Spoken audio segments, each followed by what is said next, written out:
Monday is Memorial Day, a day on which we remember those who have died while in active military service. And while these men and women gave the ultimate sacrifice, it's also important for us to recognize those veterans who are still with us. Yeah, Village for Vets is a Los Angeles-based nonprofit that's working to help close the housing and basic needs gap for many veterans experiencing homelessness. And we're joined now by Mary McGuire, the executive director of Village for Vets, and Greg Merkl, a veteran who has used some of the nonprofit services. Good morning to both of you. Thank you so much for being here. Good morning. Good morning. Thanks for having us. Yeah, so Mary, let's start with you. How did this nonprofit come about? Village for Vets was started by a local Brentwood resident named Marcy Polier-Swartz. She had been visiting the VA for multiple years with her brother, who was a veteran and who was receiving mental health care at the VA, very good care. Yeah. And while she was there, she saw that there was a lot of veterans there who were struggling, and she really wanted to help. And so she started a nonprofit organization, told the VA, please call me when you need something. Yeah. And the first program that she started was bringing sandwiches to the VA campus for homeless veterans that were visiting the campus for services. And that program is actually still in place today. We've dramatically expanded from there, but that small program is still in place. I was going to ask, you have expanded, so what other services do you guys provide? We provide a multitude of services that fill gaps in service that serve the homeless population as well as the population at risk of homelessness. So we provide things like for homeless veterans who are looking to receive services. Very often they come in and they don't have an ID, and you can't access those services without an ID. And so we have a document specialist that can work with a veteran to get whatever ID they need, be it a DMV ID or a birth certificate or a social security card that will help them access the services they need. We also provide emergency financial assistance to veterans who are experiencing temporary financial hardship. And we serve about 20 to 30 veterans a month with financial assistance. And that can go for things like rent, security deposits so that they can move into housing, as well as car repairs, medical bills, childcare, food, emergency shelter, things like that. Yeah, and Greg, tell us a little bit about yourself. Did you ever imagine that you would be in the position to need the organization's help? No, never. For a long time, I was, stable, had my own home and everything, and life became difficult. I had a breakup, a long-term relationship. It was tough. I had some medical issues, was at the VA receiving services, but eventually I had a difficult time maintaining a residence, and I spent a period of time when I, was less than ideal living situation. I was able to pull myself out of it. I got a job, saved some money, and then I got a second job, saved more money, and I was able to secure myself an apartment over on the west side.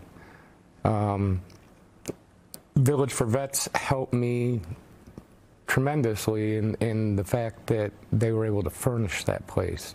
Otherwise, I would have just been, 4 walls and that's it. Yeah. So instead of having an apartment, I can now at the end of the day say I get to go home. Oh, amazing. Yeah. And what do you feel like people don't understand about how hard it is to just get these services? Yeah. And, obviously your organization is doing so much work and you're still around because people need this help. How difficult is it to get it? There's a lot of services out there for veterans, but there's a lot of sort of unknown barriers to getting that services, ID being one of them. Yeah. Social workers are also there's a lot of homeless veterans in Los Angeles, and social workers have a pretty high caseload. And so it's actually a complicated process to move a veteran from the street into permanent housing. And there's a lot of barriers along the way. And so we try to support veterans however we can along that continuum, and then try to help them when they're in housing to stay stable. Yeah.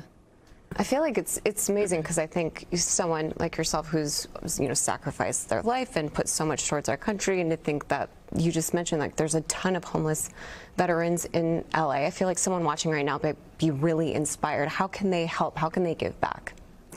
Well, the first thing they could do is they could donate to Village for Vets. I mean, we really try to provide a support system for veterans as they move along this continuum and try to get themselves stable. And they can do that by going to villageforvets.org/donate. And they can also reach out to us through our website for opportunities to volunteer. We have a lot of ways that that people can volunteer to help veterans. We take donations of things like furniture and household items that we then turn directly around to veterans. Yeah. And Greg, what would you tell someone out there who might be in your position and they're looking to work their way out of it? What advice would you give? First of all, don't ever give up. Because that's the first step to failure.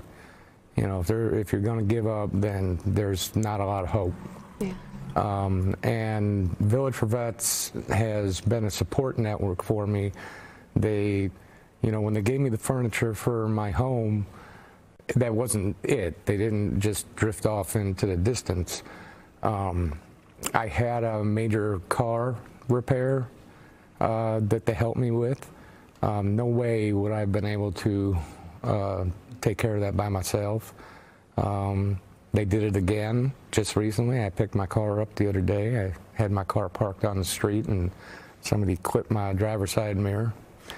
And these expenses are one of the setbacks that can happen. And what I would tell somebody that is in the position is that I always feel more than comfortable being able to call Village for Vets and saying, I'm in this predicament, can you help? And they've come through every time. Yeah, reach out. I think you're never alone. Right. There's always services out there and organizations out there that want to help you, so. Well, thank you both for being here. Thank you for your service. Yeah, thank you for all your great work you're doing. Thank you for having us. Happy to do it. Yeah.